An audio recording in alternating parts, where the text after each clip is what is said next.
أعوذ بالله من الشيطان الرجيم سبحان الذي أسرى بعبده ليلا من المسجد الحرام إلى المسجد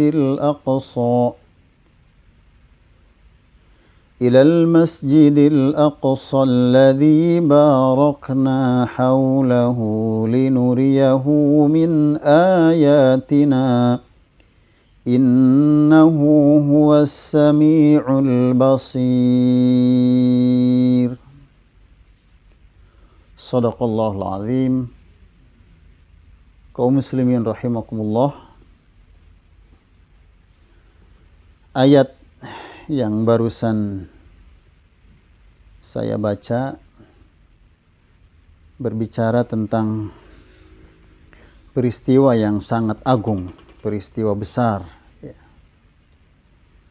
peristiwa sangat dahsyat, baik bagi Rasulullah SAW yang menjalaninya secara langsung, ataupun bagi kita dan perjalanan umat Nabi Muhammad SAW, di mana peristiwa ini yang pertama Allah Subhanahu wa taala mengisrakan. Isra artinya perjalanan di waktu malam, dan memi'rajkan.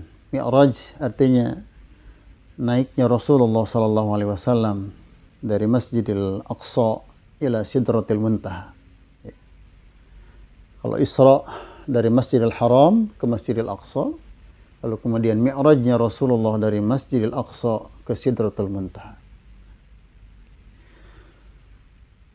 Keagungan-keagungan Isra dan Mi'raj tentu saja tercermin, terbayangkan oleh kita bagaimana seorang hamba dan utusan Allah Subhanahu wa taala, hambanya yang terpilih, bertemu langsung dengan Allah Subhanahu wa taala. Dan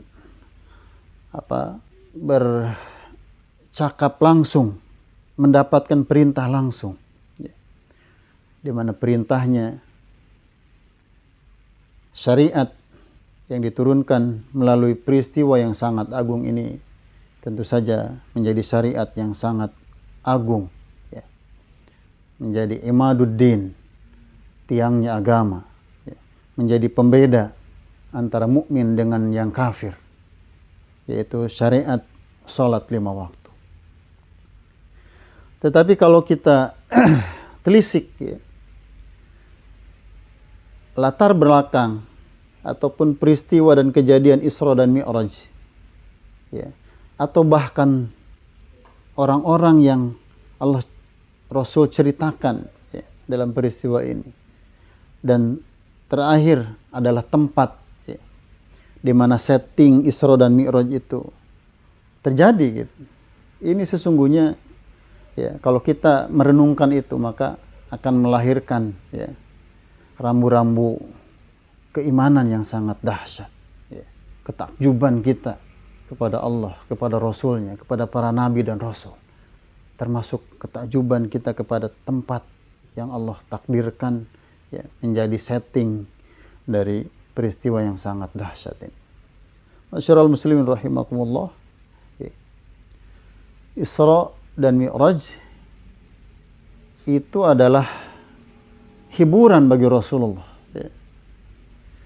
di mana Rasul sebelum diisrakan dan dimi'rajkan dalam amul huzni, kehilangan pamannya, yang menjadi salah satu benteng dari dakwahnya, pondasi dan support, meskipun pamannya tidak masuk Islam, tetapi sangat terasa bagi Rasul bagaimana kontribusinya, penjagaannya terhadap apa yang didakwahkan oleh Rasulullah. Lalu kemudian kehilangan istrinya tercinta, Sayyidah Khadijah radhiyallahu anha, menjadi satu pukulan berat. Dan Rasul adalah manusia biasa. Tetapi apa hiburan yang sangat membuat hati Rasulullah optimisme, kemudian bisa menghilangkan berbagai kepenatan, dan sergapan-sergapan yang mengganggu laju dari dakwah yang dia usung dan dia sangat banggakan dan dia sangat cintai. Ternyata jawabannya adalah Isra dan Mi'raj. Dan dalam Isra dan Mi'raj, minal Masjidil Haram, dari masjid yang pertama kali Allah bangun, ilal Masjidil Aqsa, ya. Masjidil Haram di Makkah, Masjidil Aqsa di Baitul Maqdis di kota Al-Quds di Palestina. Ya. Ini adalah setting tempat. Dan sekali lagi kita ingin mengatakan, tentu ketika Allah sudah mentakdirkan terjadinya satu peristiwa, maka itu tidak ada sesuatu yang tanpa yang kosong dari hikmah dan pelajaran. Dan apa yang bisa kita ambil untuk keimanan kita. Lalu kemudian apa yang terjadi di situ? Rasul dipertemukan dengan seluruh nabi dan seluruh rasul para pendahulunya. Karena Nabi kita Muhammad adalah khatamul anbiya wal mursalin, penutup para nabi dan rasul. Tetapi dia mengimami para nabi dan rasul yang Allah hadirkan. Dan belum pernah terjadi dalam peristiwa sejarah nabi dan rasul manapun di mana mereka bertemu, dan uniknya mereka sholat di Masjidil Aqsa diimami oleh Nabi kita Muhammad sallallahu alaihi wasallam. Sebuah isyarat, estafeta dari dakwah tauhid dilanjutkan oleh Nabi Muhammad sallallahu alaihi wasallam yang menakjubkan. Di mana itu terjadi? Satu-satunya tempat di mana Rasul, seluruh Rasul, Nabi, seluruh Nabi bertemu diimami oleh Nabi kita Muhammad sallallahu alaihi wasallam, yaitu di Masjidil Aqsa. Ma'asyiral muslimin rahimakumullah. Dan dari situlah kemudian Rasulullah naik ke Sidratul Muntaha. Dan ceritanya itu sudah kita dengar bersama, ibrah-ibrah, pelajaran yang bisa kita ambil juga insyaallah mungkin sudah sampai kepada kita. Tetapi saya ingin menekankan, kita jangan melupakan setting tempat itu. Peristiwa ini akan diingat terus dari generasi-generasi kaum muslimin ila yaumil qiyam, sampai ke hari kiamat. Takdir Allah mengatakan bahwa itulah peristiwa dan itulah tempat-tempatnya, dan perhatikanlah oleh kita.